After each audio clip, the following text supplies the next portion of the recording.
Hello, everyone. We are back with another episode. Thank you for sticking with me. If you are listening this far into the series, thank you, thank you, thank you.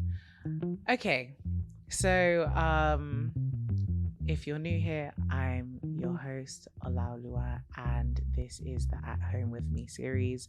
I'm really excited to be talking with you about the journey to becoming and the growth that comes from becoming yourself, becoming at home with who you are.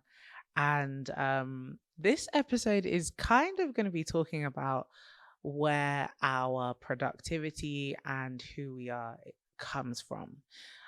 So for me, I have learned so much on my journey about what actually fuels me, what gives me inspiration, what has directed me to actually doing things that I think I'm supposed to be doing, things that are very much my purpose. Now, I will start here by saying there is no change without radical acceptance of your condition. Okay. A lot of us are trying to change stuff or tweak stuff that we haven't fully accepted as a reality. And so we come up with these kind of short term solutions that really only tie us over for a short amount of time. And then we're back repeating a pattern that we're trying to come out of. Simple example is maybe, if you're a smoker and you enjoy it depends what you smoke. But like let's say you smoke and you've had this habit going on. Now, if you want to change that, you can't just decide, oh, I'm going to stop smoking. Some part of your action plan to stop smoking will have to be avoiding or coming out of the environments that would encourage that, because in order to make sure that that change is cemented in your neurology, in your neuro pathways, and how you even think about that specific activity, there needs to be a radical acceptance that I am low-key addicted to this. And so because I am that, I need to move out of or make radical changes to come out of this. So that's more or less what I'm talking about. But why did I start there? Because so much of the change that we want to become, so much of the change that we are so eager um, for it to take place comes from this rush where we don't actually understand that our process and our journey has a process and a journey of its own. And I'll talk about it like this. When you think about the butterfly has its glory days when it's flying around and people admire its beauty and people think, oh my goodness, this butterfly is so beautiful. But what we don't often acknowledge is how hard the caterpillar works when it's in its cocoon. Actually, if you do your research, you will discover that the caterpillar, even when it's in its process of change, is expending its most energy in its life transforming inside the cocoon. And it's so funny because oftentimes, I don't know if you've ever seen, I don't know if it's Toy Story or if it's Monsters Inc., one of these Disney movies, right? And there's this fat caterpillar and all it does is eat, and it appears really like big and lazy, and it just eats. And that's what caterpillars do when they are in that mode of their or when they are in that stage of their life. They are eating and generating energy, because by the time they go into that cocoon, they are not going to eat. And sometimes that process takes weeks. It literally turns itself this might sound gross, but the caterpillar literally becomes this liquid, gooey kind of consistency in order to basically preserve itself. And then as it transforms, it hardens into wings and things like that. Go and watch the video. It's very interesting. But But why am I going there? Because the process in itself has a process. And so some of us are really frustrated that we are caterpillars and we are so eager to become the butterfly, but we don't understand that that process in becoming the butterfly requires a lot of energy. It requires work, right? And I I have a verse that I have literally kind of predicated much of what I do on this channel, on this podcast, um, on. And it is, when Paul is speaking to the church and he says, I pray that your soul prospers. I pray that you prosper as your soul prospers. And for me, when I would think about that reality and what that actually meant, I understood that so much of who we become, so much of what we praise as productivity comes from a place of the soul, the mind, the will, the emotions. And so if we are choosing to become, if we are choosing to act from that place or do from that place, we will always um, understand that one, if our soul is not in the right place, we will hit certain walls and barriers. And two, so much of who we are and how and the quality of what we do comes from our internal environment being very much looked after and taken care of and in the right order. And so when we are becoming, when we are transforming, when we are trying to become at home with ourselves, it is going to require us to actually look at the work that needs to be done in order to transform. Now, when I think about transformation, I can think about key moments in my own personal story. My transition from being the chubby, outspoken girl to being like the 14-year-old that absolutely loved this guy. In my funny story, I actually became a Christian because there was this other guy in my youth fellowship and he was really hot. And I wanted to be able to talk to him. So I started reading my Bible. Okay. God uses everything. And and so, being that 14-year-old that didn't know that she would eventually kind of like decide that, okay, like I'm going to start taking God seriously for myself and, starting to think about what that looks like, transitioning from that into being the president of a society at university, and then transitioning from that into like a part-time graphic content creator of some sort, transitioning from that into being an executive of a startup. So there have been many key milestones or key moments that have required a shift in the way I thought, a shift in my disciplines, a shift in my activities, a shift in what I prioritized and deprioritized because of what was required of me at that point in time.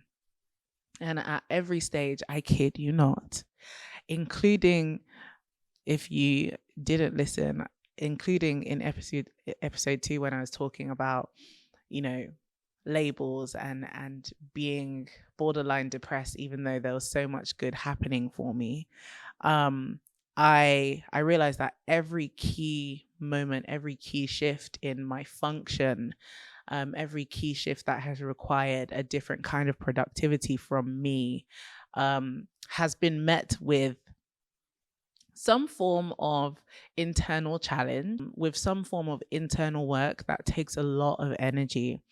And when I reflect on a conversation that I was having with one of my closest, I call my close friends my soundboard because they keep me sound and sane. But when I was speaking, I was speaking with Muriel, and I was just reflecting on, our journeys, and we were just bouncing off each other. And she said something that people don't talk about is that purpose is actually painful. The other thing is that sometimes you don't get to necessarily recover from the previous season. You have to be willing to shift and move and literally flow into that. And I was thinking about that and I thought, some people are going to be listening to that and think, man, like, I would rather the soft life. I would rather not have to keep recovering from the demand of my purpose or the demand of becoming more productive. And when I say productive, I don't just mean like being able to do lots of work. I just mean in terms of being able to produce what you've been designed and called to. So productivity is more than just getting work done. Productivity is actually results of being able to align yourself with your purpose. There we go. When I reflect on that, I marveled because I realized that, do you know what? When you are in any kind of caterpillar phase, it feels nice and comfortable, and you kind of don't really have a structure around what you're becoming. You just know that one day the change is going to come. But everything the caterpillar is doing in its caterpillar phase is preparing it to become a butterfly. And actually, the reason why, I guess, in Monsters Inc., that Disney film I referenced previously, I guess the reason why this caterpillar was like so fat and just lazy and eating all the time is because it knew that the next season, the next stage of what it was going to become would require a lot of energy. And so it was storing the food energy, or like storing food in preparation for when it wouldn't be able to, go out and get food for itself or eat a plant or whatever. And I think about how much or how many of us also need to approach our lives in the same way as we become, as we transform, as we manifest into who God wants us to be. We have to do that with a mindset of understanding that this is going to hurt, but I need to prepare myself for that day. I need to prepare myself for that process. And truth be told, we can't prepare ourselves for everything that's going to come at us on our journey. But there are things that we can do that will sustain us. Now, for me, there are systems that I have in place in my day-to-day that help me and would help me regardless of the shift or change that's happening in my function at that point in time. So, for example, having a relationship with the Lord, having a relationship with Jesus, actually spending time with him through prayer, through reading the word, making sure that I am staying accountable, having a to-do list, things like that. These are structures that help us remain or sustain ourselves in transitions. Another one that I'm learning, which I'm sure Muriel will love me for quoting her on this, but she always says, plan your joy. And the reason that is because life, you don't really always have a plan for when life comes at you really hard and fast. But she says, plan your joy, because if you plan the holiday or plan the activity or plan the meetup or plan to spend time doing some coloring or whatever it is that brings you joy, regardless of what's happening, you have a way of having a soft landing and looking after yourself in the process. And this is a system that you can sustain. It's a way of looking after the internal environment on that journey that you're currently undergoing. I reflect on this a lot because I realize how many of us are literally trying to go from one thing to another thing without actually having the preparation needed that's going to help us in those shifts. Now, I talked about, going from the chubby talkative girl to the 14-year-old to the president of the society to the creative to the COO of a startup, and those transitions a lot of the time were really painful. um and when people see me and they're talking to me, they're like, oh, I love this about what you're doing, or oh, I saw you guys are doing so well. I'm like, yay.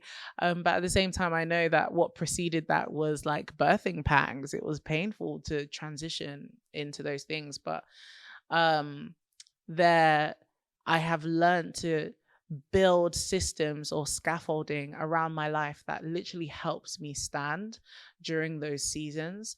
And I'll put it in this way. There's a guy called Jason Wilson. He runs a program called The Cave of Adullam. It's I think it's even in a documentary currently. And he spends a lot of time training young Black men in, mastering their emotions and developing discipline, because he lives in Detroit and he sees a lot of guys die because, drugs, gun crime, all of these things. But he says something in one of his demonstrations with a student that I always love. Like he has me out here weeping sometimes. He was teaching one of these kids, and he said, if you're about to be flipped over and you tense up, if your body is tense as you hit the mat, you're going to harm yourself. You're actually going to cause more injury to yourself because you've tensed up all your muscles and your bones, and it makes you brittle, more likely to cause a break, more likely to cause injury. Literally, if you are being flipped onto the mat, the best thing you can do is to relax into the motion. And so you're less likely to cause harm to yourself. And another thing I can parallel that with is like when you're on a roller coaster, when you're on a roller coaster and there's a massive drop that's really deep, and maybe it's a very vertical drop as well, and you're going down. If you tense up, it makes that experience 10 times worse. But the moment you literally release yourself to flow with the momentum, that's where you actually can enjoy that moment, even though it's not pleasant to your mind or your stomach or your body entirely. And that's how I see the transitions or the shifts that tend to happen on our journey of becoming. When we're working on being at home with ourselves, there are shifts that are going to take place. And the best thing for us to do is to not harden because of our experience or because of our pain or because you've been here before and you know that it's going to hurt. Rather, it's to relax into the motion, is to know that more than anything, God has got you. To know that the tools from your origin are going to help you at this point in time. You're not going to necessarily you're not going to be left out in the middle of nowhere. And even if you do, and even if you are, you'll live another day. I think that's something that's so beautiful about life. In my very few years on earth, I would say that there is such a close line between pain and pleasure of so many experiences. And actually, it's actually like that in the brain as well. The area that pain and pleasure are registered in the brain, they're literally in the same place.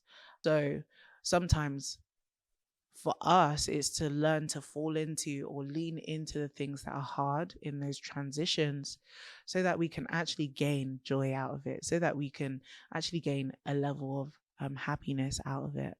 Another thing I'll put out there is this. I was reading a book by, I don't want to quote him wrong, but it's a book called Now Not Later. Yeah. And I wasn't reading it, I was listening to it because audiobooks are amazing. He says something. He talks about the close correlation that there is between self-discipline and self-confidence. And I thought that was fascinating. But then when I was actually reflecting, I realized, no, that's true. A lot of what helps us be confident is our ability to be, productive in a specific area.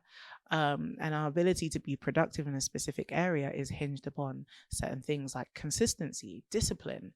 And so what tends to happen is we feel more happy and more satisfied with ourselves, the more disciplined we are. I even saw Mike Tyson mention this in an interview that he was doing. He was talking to these two guys and he said, discipline is self-love. And I was just like, what the heck is he talking about? Because like waking up at 4 a.m. and having your body beaten and bruised just to become like an athlete does not sound sexy. But as he explained further in that video, what I understood was actually, yeah, like you love yourself by disciplining yourself, by giving yourself boundaries, good and bad, because boundaries keep certain things in and certain things out. And that is required with anything. If something is continually abused, it's no longer fit for purpose. And if it's no longer fit for purpose, then it cannot fulfill the reason why it was created. And this is really important because what helps us be fit for purpose is the systems, the scaffolding that holds us in place as we're being built, as we're becoming. And those things look like discipline, like planning your joy, like being reflective, like journaling, like praying, like waking up on time. These are the things that will help stabilize us as the shifts happen.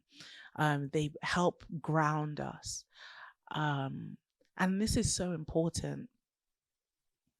So much of the key moments that will take place on your journey is going to be hinged upon how you take to those moments, how you, or what you consider important, what you have prioritized. And so what I want for you to do is to learn how to lean into the motions of the transitions that are taking place, leaning in to the pain sometimes, leaning into the requirement to discipline yourself further. I remember when Neo was young, we're still quite young, but when we were younger, as a company, I didn't really have weekends where I didn't work. And it was just a thing, to the point where if I'm required to work on a weekend or if I need to do work in an afternoon on a Saturday, it doesn't really bother me too tough because I've been doing it. Like it's not some, and so for example, if there were ever to be a time or a project or an opportunity that required me to put in those extra hours, I can do that because I've been doing it and it's a discipline. It's now not something that hurts my brain. Final thing I want to mention to you is this. When your brain doesn't have, and I've been learning a lot about the brain and neuro pathways and things like that, because it will help you with building habits and just understanding more about what it takes to change or transform.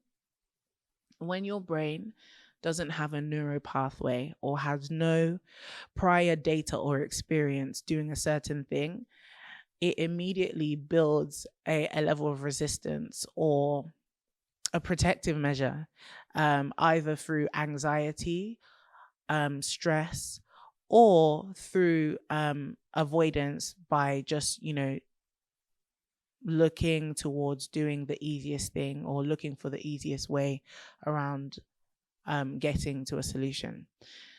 So what that might look like is this.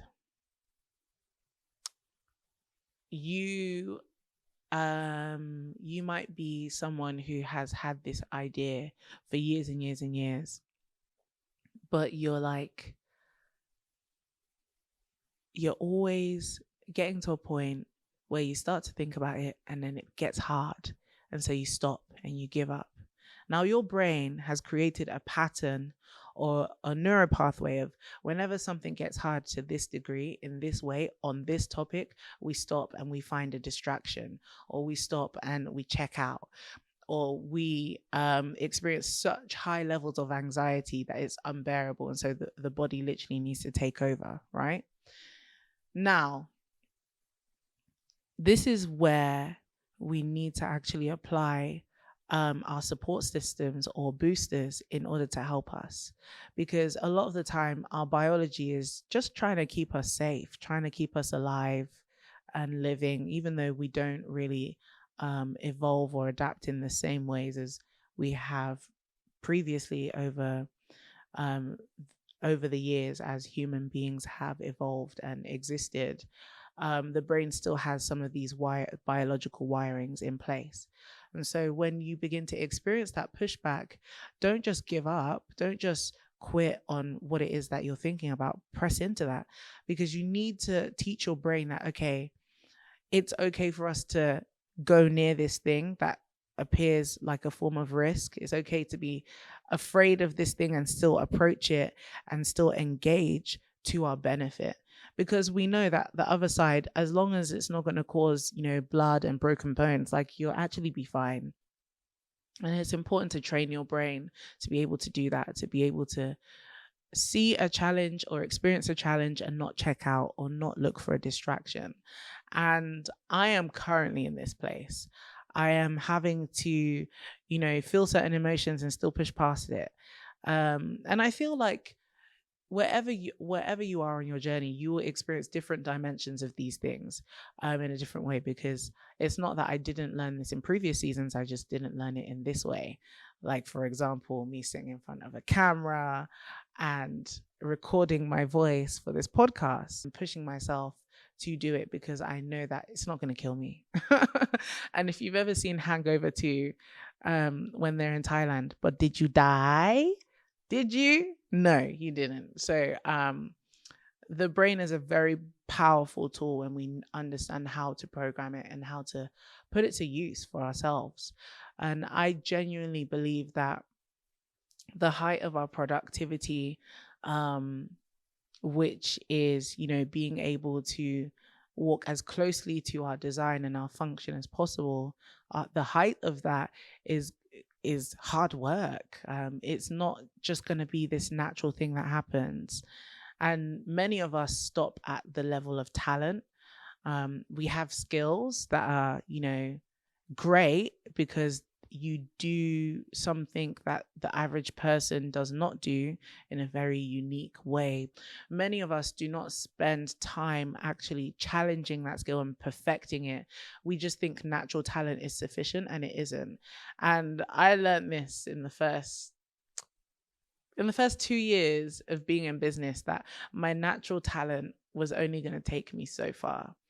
I needed to learn aggressively. I needed to put myself under pressure. I needed to put myself in an environment where more would be drawn out of me, more would be required of me. And sometimes you'll learn that if you go into business, but not everyone is me.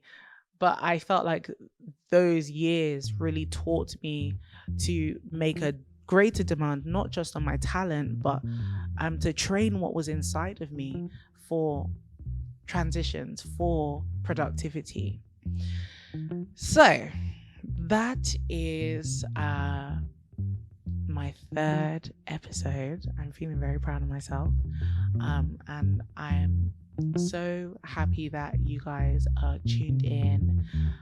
If you enjoyed this episode, leave a comment below. Make sure you rate us, and if you're watching on YouTube, like, share, and subscribe. Take care of yourselves, guys, and I'll see you in the next episode.